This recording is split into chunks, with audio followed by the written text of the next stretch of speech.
भाई ये गलत है, प्लीज़ अपनी उंगली बाहर निकालो। मैं तुम्हारी बहन हूँ। मैं आपको कितना शरीफ समझती थी, लेकिन भाई ने मेरी एक न सुनी और जो जो उसके मन में था वे सब उस रात भाई ने मेरे साथ किया। आखिर ये सब कैसे हुआ वे तब बताऊंगी आपको इस कहानी में। मैं दिल्ली की रहने वाली हूँ। मेरा नाम मीना है। मेरी उम्र 18 साल है। लोग कहते हैं कि मैं दिखने में काफ़ी अट्रैक्टिव हूँ और शायद इसलिए मोहल्ले के लड़के अक्सर मुझे लेकर बातें करते हैं। मेरा परिवार बहुत छोटा है। मैं, मेरा चचेरा भाई और मम्मी पापा। पापा का निधन तब हो गया था तब मैं 8 साल की थी। मम्मी को पापा की जगह बैंक में नौकरी मिल गई और उन्होंने हम दोनों को पाला। अब मैं और मेरा चचेरा भाई हम दोनों कॉलेज जाते हैं। ये 4 महीने पहले की बात है। उस दिन बुधवार था और मैं कॉलेज नहीं गई थी। मेरा भाई और मम्मी हमेशा की तरह अपने अपने काम पर चले गए। घर में अकेली थी और कुछ करने का मन नहीं हो रहा था। मैं यूट्यूब पर कहानी पढ़ने लगी, शायद कुछ दिल बहल जाए। तभी मम्मी का फ़ोन आया। उन्होंने कहा आज मुझे आने में देर हो सकती है।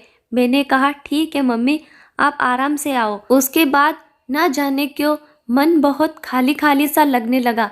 मैं बेड पर लेट गई और कब मुझे नींद आ गई पता नहीं चला।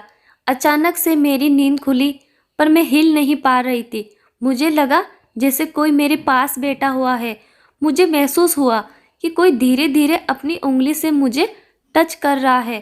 पहले तो मुझे समझ ही नहीं आया कि ये क्या हो रहा है, लेकिन जैसे ही मैंने हल्के से अपनी आंखें खोली मैं अंदर तक हिल गई। मेरा चचेरा भाई, जिसे मैं हमेशा मासूम और शरीफ समझती थी, वही मेरे पास बैठा था। मुझे यकीन नहीं हो रहा था कि ये वही कर रहा है। मेरा दिल बहुत तेज धड़कने लगा और मुझे समझ नहीं आ रहा था कि मैं क्या करूं। कुछ भी कहने की हिम्मत नहीं जुटा पाई। मैं सोच रही थी कि वे ऐसा क्यों कर रहा है। क्या उसने कभी ऐसा सोचा था मेरे बारे में, या फिर ये सिर्फ एक गलती थी। उस पर मेरे मन में बहुत सारे ख्याल आ रहे थे। क्या मैं उसे माफ़ कर सकती हूँ? क्या ये एक ऐसी घटना है जिसे मैं नज़रअंदाज कर सकती थी? लेकिन साथ ही मुझे न जाने क्यों उस पल में गुस्सा नहीं आ रहा था, बल्कि उल्टा मैं उलझन में थी। शायद मेरी समझ में ही कुछ कमी थी, या फिर मैं उस पल में कुछ और सोच रही थी। कुछ समय बीत गया और मैं अभी भी सोने का नाटक कर रही थी। तभी अचानक महसूस हुआ कि भाई मुझे हल्के से जगाने की कोशिश कर रहा है। उसकी अंगुलियां मेरे कंधे पर हल्के से छू रही थी, लेकिन मैंने अपनी आंखें नहीं खोली।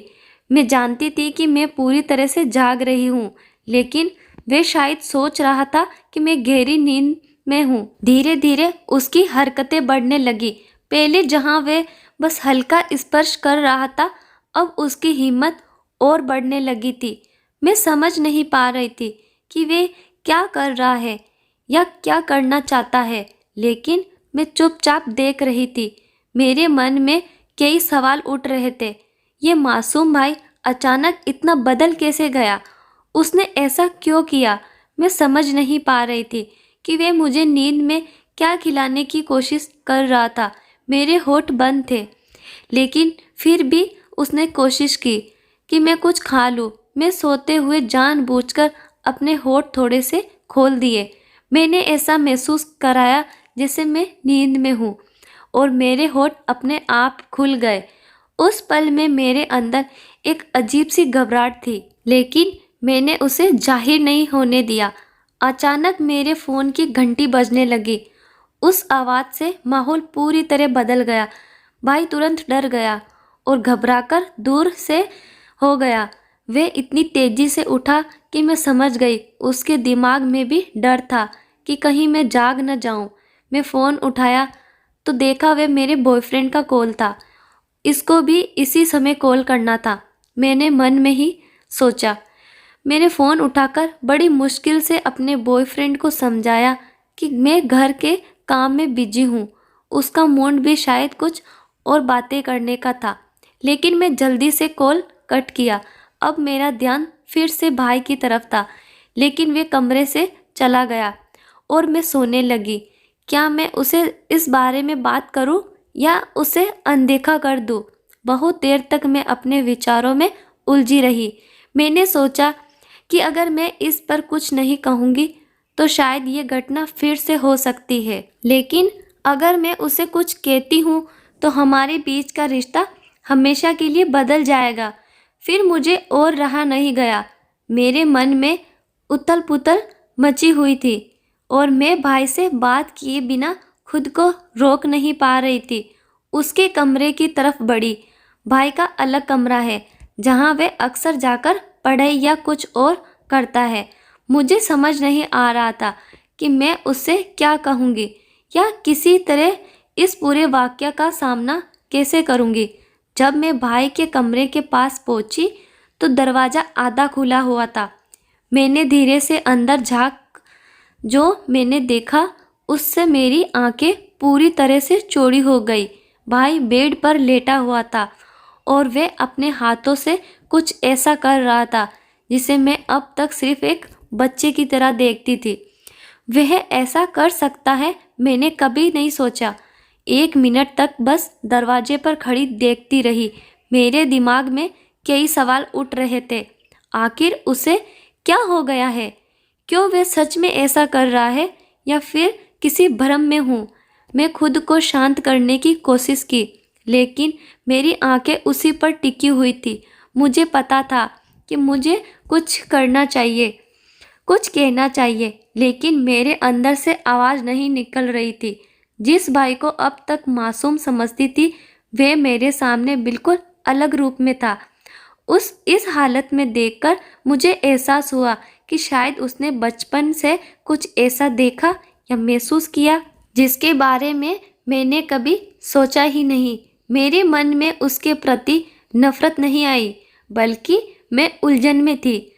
समझ नहीं पा रही थी कि ये उसकी कोई गलतफहमी है या फिर कुछ और। मैंने धीरे धीरे दरवाजे से हटने का फैसला किया।